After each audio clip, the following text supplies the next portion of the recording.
ಅಳಿವಿನಂಚಿನಲ್ಲಿರುವ ಪ್ರಾಣಿಗಳು. ನಂಬರ್ 1, ಪ್ಯಾಂಗೋಲಿನ್ಸ್. ಇದನ್ನು ಕನ್ನಡದಲ್ಲಿ ಚಿಪ್ಪು ಹಂದಿ ಅಂತ ಕರೆಯುತ್ತಾರೆ. ಇದು ಭಾರತದಲ್ಲಿ ಅತಿ ಹೆಚ್ಚು ಕಂಡುಬರುತ್ತದೆ.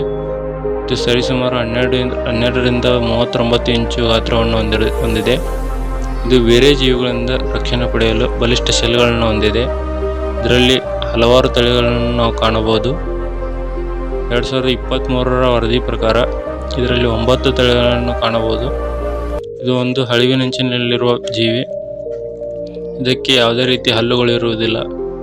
ಇದು ಕೇವಲ ಬರೀ ಇರುವೆಗಳನ್ನು ತಿಂದು ಜೀವಿಸುತ್ತದೆ. ಇದರ ನಾಲಿಗೆ 16 ಇಂಚುಗಳಷ್ಟು ಇರುತ್ತದೆ. ನಂಬರ್ 2, ಕೆಂಪು ಪಂಡ.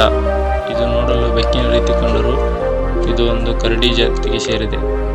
ಇದನ್ನು ನೋಡಲು ದಪ್ಪನೆಯ ಬಾಲ, ಚೂಪಾದ ಮೂಗು ಮತ್ತು ಇದು ನೋಡಲು ಎಷ್ಟು ಚೆನ್ನಾಗಿ ಕಂಡರೂ ಹೆಸರೇ ಹೇಳುವ ಹಾಗೆ ಇದು ಕೆಂಪು ಬಣ್ಣವನ್ನು ಹೊಂದಿದೆ. ಇದರ ದೇಹದ ಉದ್ದ 51ರಿಂದ 63 ಸೆಂಟಿಮೀಟರ್ ಇದೆ. ಇದರ ತೂಕ 3ರಿಂದ 15 kg ಅನ್ನು ಹೊಂದಿರುತ್ತದೆ. ಇದು ಒಂದು ಮಾಂಸಾಹಾರಿ. ಇದು ಅಳಿವಿನಂಚಿನಲ್ಲಿರುವ ಪ್ರಾಣಿಯಾಗಿದೆ. Number 3, the great Indian bustard. ಈ ಪಕ್ಷಿ ತೀವ್ರ ಅಳಿವಿನಂಚಿನಲ್ಲಿರುವ ಜೀವಿ. ಇದು ರಾಜಸ್ಥಾನದ ರಾಜ್ಯ ಪಕ್ಷಿಯಾಗಿದೆ. 2011ರಲ್ಲಿ ಅಂದಾಜು 250 ಜೀವಿಗಳಿಗಿಂತ ಕಡಿಮೆ. ಇದನ್ನು ಭಾರತೀಯ ವನ್ಯಜೀವಿ ಸಂರಕ್ಷಣಾ ಕಾಯ್ದೆ 1972ರ ಅಡಿಯಲ್ಲಿ ಸಂರಕ್ಷಿಸಲಾಗಿದೆ. ಈ ಪಕ್ಷಿ 2018ರ ಹೊತ್ತಿಗೆ ಕೇವಲ 150 ಪಕ್ಷಿಗಳು ಉಳಿಯುತ್ತವೆ ಎಂದು ಆವಾಗಲೇ ಅಂದಾಜಿಸಲಾಗಿತ್ತು. ಈ ಪಕ್ಷಿ ಅಳಿವಿನಂಚಿನಲ್ಲಿರಲು ಕಾರಣ ಅತಿಯಾದ ಬೇಟೆ ಮತ್ತು ಇದರ ಆವಾಸ ಸ್ಥಾನ ನಾಶವಾಗಿರುತ್ತದೆ.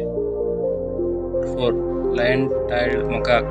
ಈ ಜೀವಿ ಕೋತಿ ಜಾತಿಗೆ ಸೇರಿದ್ದಾಗಿದೆ. ಹೆಸರೇ ಹೇಳುವ ಹಾಗೆ ಲಯನ್ ಟೈಲ್ಡ್ ಮಕಾಕ್. ಕನ್ನಡದಲ್ಲಿ ಇದನ್ನು ಸಿಂಹಬಾಲದ ಸಿಂಗಳಿಕ ಎಂದು ಕರೆಯುತ್ತಾರೆ. ಇದು ಸಾಮಾನ್ಯವಾಗಿ ಕೋತಿಯ ರೀತಿ ನಡೆದುಕೊಂಡರೂ ಇದನ್ನು ನೋಡಲು ಸಿಂಹದ ಹಾಗೆ ಕಾಣುತ್ತದೆ. ಇದರ ಬಾಲ, ಕುತ್ತಿಗೆಯ ಭಾಗದ ಕೂದಲು ಇದೇ ಕಾರಣಕ್ಕೆ ಇದನ್ನು ಸಿಂಹಬಾಲದ ಸಿಂಗಳಿಕ ಎಂದು ಕರೆಯುತ್ತಾರೆ. ಇದು ಹೆಚ್ಚಾಗಿ ಕರ್ನಾಟಕದ ಪಶ್ಚಿಮ ಘಟ್ಟಗಳಲ್ಲಿ ಕಂಡುಬರುತ್ತದೆ. ಇದು ಅಳಿವಿನಂಚಿನಲ್ಲಿರುವ ಒಂದು ಜೀವಿಯಾಗಿದೆ.